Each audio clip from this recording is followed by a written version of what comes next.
What is good, YouTube? Quinway basketball analysis coming to y'all with a quick video. We're gonna talk about a guy that's been interesting to me over the last couple years as he was just a rookie, highly touted in high school and college.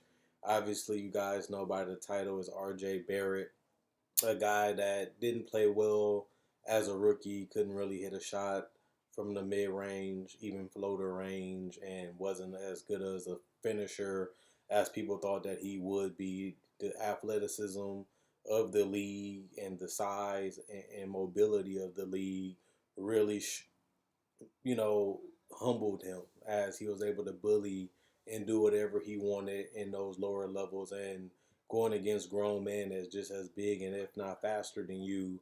It made him have to work harder. It made him have to think differently. It made him, basically be forced to shoot perimeter shots at some point just because he couldn't get to the rim or he couldn't get a good angle like he could do at the lower levels. And it's real interesting to me to see the growth of him, watching him this year as a starter, showing that he has put the work in. One of the biggest reasons why you draft RJ Barrett that high is not just because he was a good scorer on all those levels before the NBA. It was because of his work ethic. This guy loves the game, has the passion for the game, and he wants to be great. He feels like he can be great, and he has had a significant improvement from rookie year to this year, getting around 18 points, shooting significantly better from the field, better from the free throw line, and showing his dynamic, being able to pass and create while also being able to hit shots from the perimeter from time to time. And if he continues to work on his game like he has done throughout his whole entire career, he can be an interesting project and a prospect. And one thing that I didn't like about the Knicks winning this year is this is a draft that you want to be bad because you have so many perimeter guys and bigs that you can add to a team like the Knicks. And it'd be perfect. It would be good to have a Cade or a Jalen Green alongside these guys, or even a Mobley, even a Suggs would have been nice to add alongside this core. And Julius Randle has blossomed into one of the must-see players in the league with his dynamicism, being able to rebound, pass, and score from three, mid-range, the post, and also playing the pick and roll while also being able to finish around the basket too. So I like so far what I have seen from RJ Barrett. I was a guy that looked at him and said, I don't even know if he's going to really work out right away because his shooting was just that inconsistent and that bad that it hurts you in the NBA because it's all about spacing.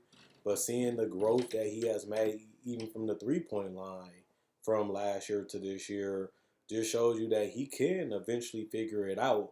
And even watching his game today against the Nets, seeing that he's no hesitation pulling that thing up, and he's even shooting threes in people's face without even dribbling, and that just shows you that he knows he can make it. He feels like he can make it, and he's not afraid to take it. And I feel like as a rookie, he was a little hesitant. He didn't want to do it. He was forced to do it.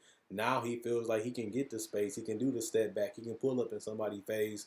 And that's the confidence that you need to have if you're going to be able to make them.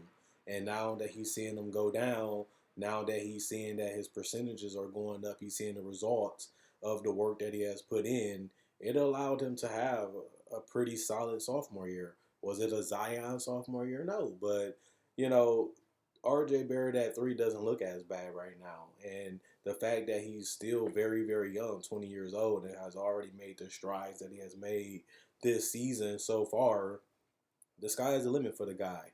I do believe he can be a 20-point scorer in the league, and I do believe that he can be potentially an all star depending on how the team is built and what coach they have there because he has versatility. He has multiple skills that he has in his game. It's just his scoring has to continue to be more efficient, and he has to eventually master the jumper because his game is so predicated on, physicality. And as he's starting to go away from it, just like his teammate Julius Randle was known for his physicality, being a Zebo light.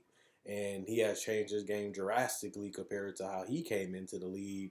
But look at the results. He's an all-star. Look at the results. He's a potential all-NBA player for being able to stretch the floor, for being able to shoot the fade, to be able to shoot the mid-range, to be able to hit the floater. Adding those skills to his game and made him more well-rounded, made him more unpredictable, made him tougher to cover because he can hit you from so many different angles as an offensive player. And I can see RJ Barrett doing that too because I see it now. The only difference is the efficiency isn't where it needs to be, and the consistency in his jump shot and his shot making is just not there. But like I said, the guy's only 20 years old. He's getting plenty of minutes, plenty of opportunity, and he already looks like a starting caliber player. And that was something that I couldn't vouch for him last year, but it's definitely something that he is this year.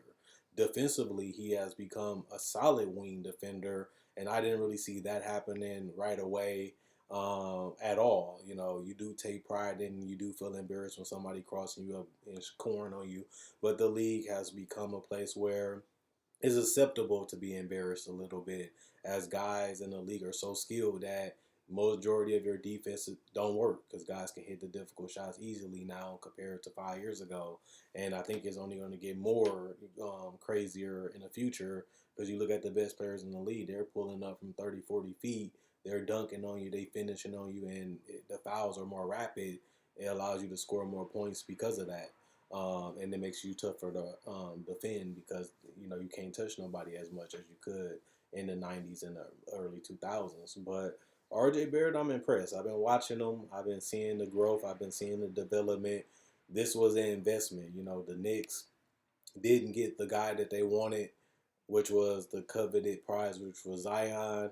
But looking at where he's at now and the growth and the work and the determination that he has instilled in his blood and his DNA, RJ Barrett can still be something special. And I think the Knicks fans was a little whiny and complaining about it. Last year he got, disrespected a lot. But as, a person that's seen how the organization treated him and how they felt about him, it's good to see him take such a huge growth spurt from last year where he wasn't even a starter caliber player to now he's holding his own and being respected around the league. And the more he continues to put in the work, the more you see his game grows and develop. This guy can be a 24, 25-point scorer just off skill and IQ. And you see a lot of guys like the Dames and the Stephs, obviously, and the Kyries that have been able to use their handle, being able to use angles, being able to use screens, being able to use switches and their jump shots to make the game easier, to make the game, allow them to play at their pace, to allow them to make up for the lack of athleticism as other guards have had.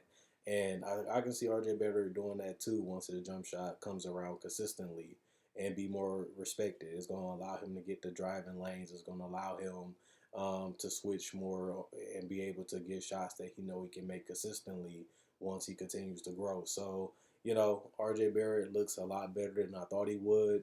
I was a little bit of a doubter just because I didn't see it, and his rookie year was in my favor.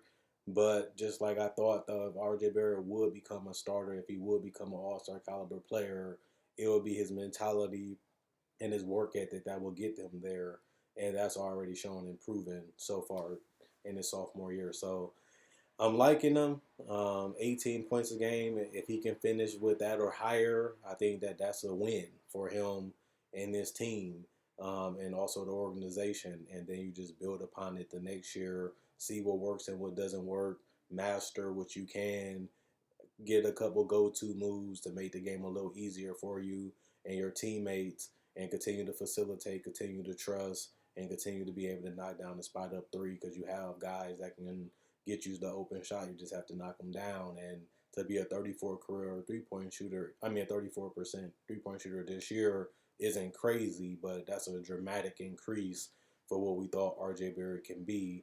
And like I said, again, he's only 20 years old, and he has already got that part, almost to league average, which is about 36%. So, I'm liking it. Other than that, hopefully you guys enjoyed the video. I'll be coming to y'all with another video on Tuesday. The Knicks are looking way better than anybody would have thought. Even the Knicks fan didn't think the Knicks would be as good as they are this year, but they are, and they are a real team, and they are dangerous, and they are a team that play together, and those are the things that you want to see when you're building something for the future. Now it's just about getting that superstar to go alongside this core and Tom Thibodeau to take them into a real contender status in the NBA. And we'll see who that will be. We'll see who they attract, and we'll see who they get in the future if they do. And we might see a new era with the Knicks a lot faster than we thought. Other than that, Quinn Wade, basketball analysis signing out. Hopefully you guys enjoy the rest of your day, and I'll be back tomorrow.